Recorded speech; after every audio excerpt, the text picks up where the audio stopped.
Revelation 2844. From the 9th of August 1943. Internal Enlightenment. Truth and Error.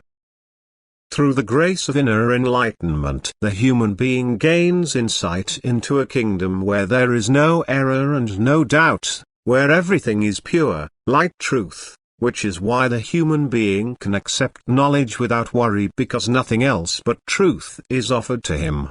Consequently, teachings must now also be corrected which were previously offered to people and which do not correspond to the truth. For as soon as the human being is enlightened and instructed by God's Spirit, the latter will not tolerate any untruth alongside the truth. It will explain everything to him so comprehensibly that the error will automatically become invalid and he will unhesitatingly replace it with the truth.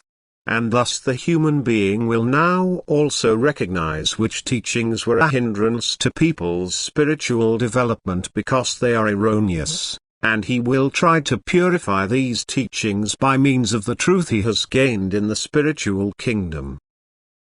He will now fight against error so that the truth will get its due.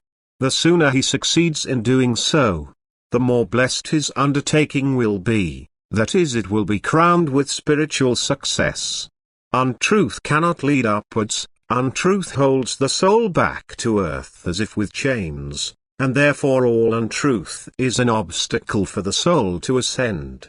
And therefore the spiritual kingdom will always endeavor to bring truth to earth in order to facilitate people's ascent, and wherever a receptive earthly child opens itself to the truth from the kingdom of light, the beings of light will work diligently to educate it as a bearer of truth so that the human being will also instruct his fellow human beings in the truth.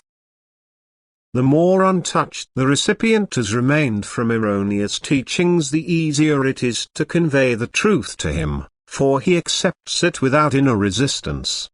But now the fight against false teachings begins, as soon as he has recognized them as false teachings.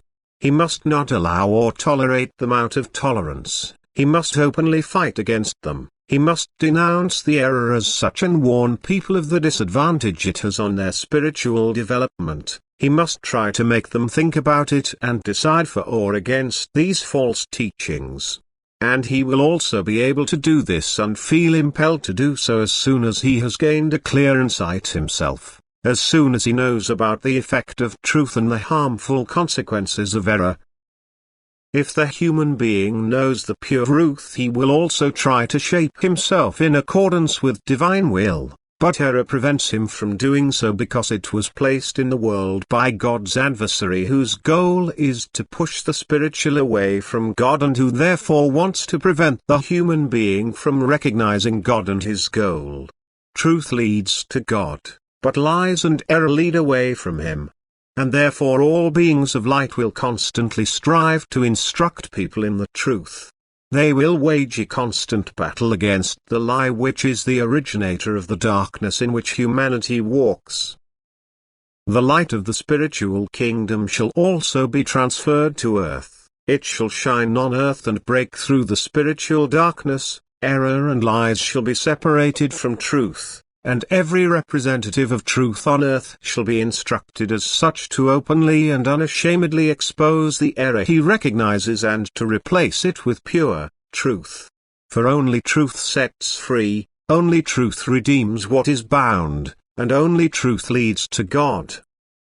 Amen.